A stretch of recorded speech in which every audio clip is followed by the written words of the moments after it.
के एक जंगल में टुनटुनी चिड़िया अपने दो बच्चों के साथ रहती थी। उसका पति बंटी कबूतर हीरे की खदान में काम करता था।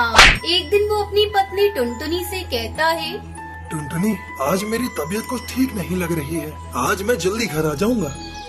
जब आपकी तबीयत ठीक नहीं है तो हीरे की खदान में काम करने क्यों जा रहे हो? वैसे भी वहाँ सांस लेना मुश्किल है। कालू सेठ से आज छुट्टी ले लो। नहीं टुनटुनी, तुम्हें पता नहीं है सेठ कितना खड़ूस है। एक दिन नहीं गया तो पूरे महीने का पगार काट लेगा। इसी शर्त पर तो उसने मुझे नौकरी दी थी।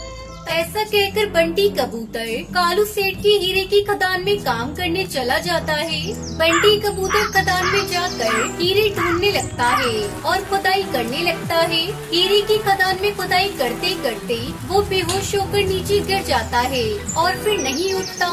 शाम तक बंटी कबूतर घर नहीं आया तो टुनटुनी चिड़िया को उसकी चिंता सताने लगी। बच्चों, अभी तक तुम्हारे पापा घर नहीं आए। मैं तुम्हारे पापा को देखने जा रही हूँ। रात होने को आ रही है। ठीक है माँ, तुम जाओ, मैं टुन्नू का ध्यान रखूंगी। टुनटुनी सीधा कालू सेठ के पास जाती है। सेठ जी, अभी तक मेरे पति घर नहीं आए। सुबह उनकी तबीयत भी ठीक नहीं थी। अरे मैं क्या जानूं तेरा पति कहाँ है? कम बखत ने अभी तक एक भी हीरा ढूंढ कर नहीं निकाला और बिना काम किए तनख्वाह पर तनख्वाह चाहिए बस। ऐसी खरी खोटी बातें सुनकर टुनटुनी परेशान हो जाती है। वो सोचने लगती है, आखिर सुनहरी के पापू गए तो कहाँ गए? टुनटुनी अपने पति को ढूंढने लगती है और उसी खदान के अंदर पहुंचती है और वहाँ बंटी जमीन पर पड़ा मिलता है। उसके पास एक नीला हीरा पड़ा था। वो बहुत तेज चमक रहा था। हाय रब्बा, ये क्या हो गया आपको? आंखें खोलिए। आंखें खोलिए बंटी जी, आंखें खोलिए। बंटी का पूरा शरीर ठंडा पड़ चुका था। अब मेरे बच्चों का क्या होगा? कहा था आज मत जाओ हीरे की खदान में, लेकिन तुमने मेरी एक न सुनी। टुनटुनी रोती हुई घर आती है और साथ में वो जादुई नीलम हीरा अपने साथ ले आती है। उसकी दुनिया उजड़ चुकी थी। बच्चे भी पिता की मौत की खबर सुनकर रोने लगते हैं। कई दिन इसी तरह बीत जाते हैं। घर में चूल्हा तक नहीं जला था। मम्मी, भूख लगी है, कुछ खाने को दो ना। दुखी टुनटुनी कालू सेठ के पास इस उम्मीद से जाती है कि कभी बंटी की तनख्वाह उसे मिल जाए ताकि कुछ दिन तक तो उसको सहारा लग सके। क्या रे, तेरे पति ने जो मेरा नुकसान किया है उसकी भरपाई कौन करेगा? उसने मेरे पूरे 2 महीने बर्बाद किए और मुफ्त की तनख्वाह ली। तू भाग जा यहाँ से, नहीं तो तुझे भी मैं खदान के काम पर लगा दूंगा।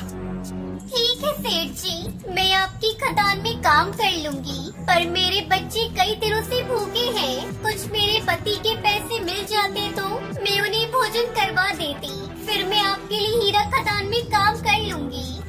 ठीक है, ये ले 10 रुपए और इस महीने मुझे हीरा जरूर चाहिए, वरना मैं तेरा घर तुझसे छीन लूंगा। टुनटुनी चिड़िया उदास मन से भोजन लेकर घर जाती है और अपने बच्चों को बुलाती है।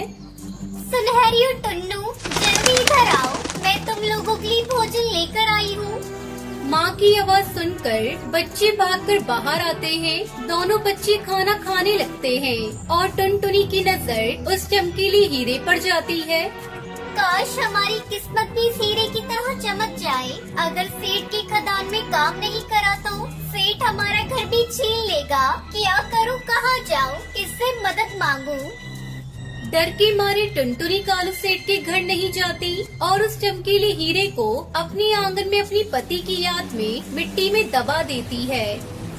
मैं इस हीरे को बेचकर अपने खाने का गुजारा कर सकती थी, लेकिन कालू सेठ को पता चला तो वो मुझे जिंदा मार देगा। अगले दिन जब टुनटुनी अपने घर के आंगन में निकलती है तो उसके आश्चर्य का ठिकाना नहीं रहता। पूरे आंगन में हीरे की फसल उगी हुई थी। चारों ओर हरे भरे पेड़ पर नीले चमकते हीरे दिखाई दे रहे थे। ये देखकर टुनटुनी खुश हो जाती है और वो जल्दी जल्दी हीरों को तोड़कर बाजार में बेचने चली जाती है। अब उसका पहले से भी ज्यादा बड़ा घर था और घर में खाने पीने की कोई कमी नहीं होती। इस तरह टुनटुनी हीरे की खेती करके खुशी खुशी अपने बच्चों के साथ रहने लगती है।